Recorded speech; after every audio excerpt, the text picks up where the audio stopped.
ब्राह्मण रहता था। थोड़े ही समय में उसको एक पुत्र हुआ। दैव योग से ऋषि शर्मा मर गया। पत्नी पुत्र की रक्षा करने लगी, भीख मांगकर लाती और किसी तरह पुत्र का लालन पालन करती। वह संकट चतुर्थी का व्रत करने लगी। भीख मांगकर तिल के 10 लड्डू बनाकर गोबर के गणेश की कहे हुए प्रकार से सदा पूजा किया करती थी। एक समय उसका 5 वर्ष का पुत्र गणेश की मूर्ति को खिलौना समझकर गले में बांधकर खेलने के लिए बाहर निकल गया।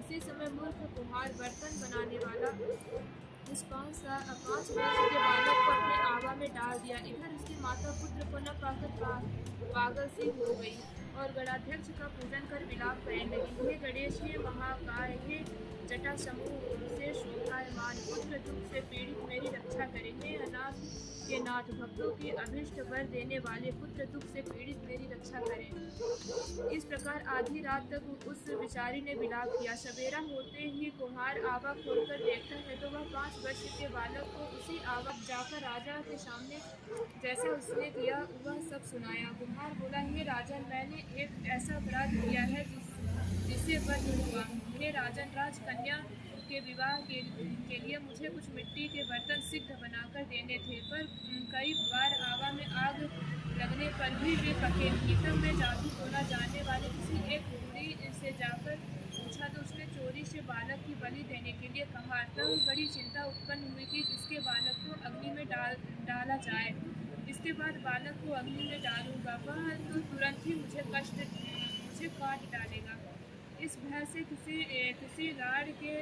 लड़के की बलि देने का निश्चय किया और अपनी भार्या को यह समझाकर कहा कि ऋषि शर्मा नामक ब्राह्मण मर गया है। उसका लड़का 5 वर्ष का है। उसकी विधवा माता भीख मांगकर अपना पुत्र का पालन करती है।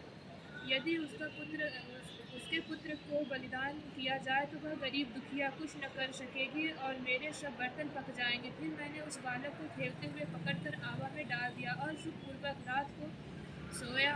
सवेरा होते ही आवा के बर्तन पके या नहीं सोचकर आवा खोलकर देखता हूँ तो जिस अवस्था में बालक को वहाँ डाला था उसी अवस्था में उसको वहाँ निर्भय देखकर मैं भयभीत हुआ और यहाँ आया हूँ। इस प्रकार उसके वचन को सुनकर राजा चकित हुआ और स्वयं आवा के पास आकर खेलते हुए लड़के को देखकर अपने आत्मा से कहा, यह कैसी बात है और यह बालक किसका है, इसका निश्चय करो।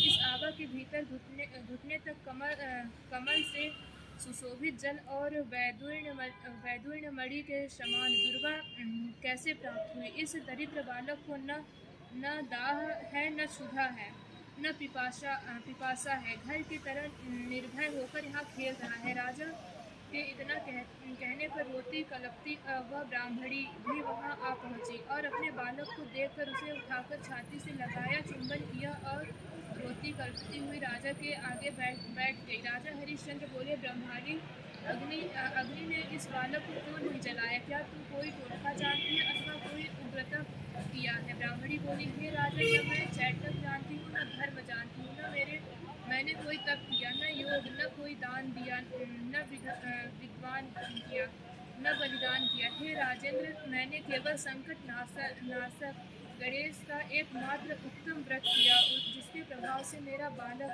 कुशल से है। इस प्रकार उसका वचन सुन राजा ने फिर कहा कि यह व्रत मुझे सम्मत है, मेरी सारी प्रजा इस व्रत को करे। हे भारत, इस प्रकार राजा ने उसकी परिक्रमा कर कहा कि हे ब्रह्माणी, तू धन्य है कि मेरी संपूर्ण प्रजा को गणाध्यक्ष की पूजा का प्रारंभ कराया। इस तरह व्रतराज इति स्कंद पुराणे माघ संकष्ट गणेश चतुर्थी व्रत कथा समाप्त। श्री गणेशाय नमः। देवती पिता महादेव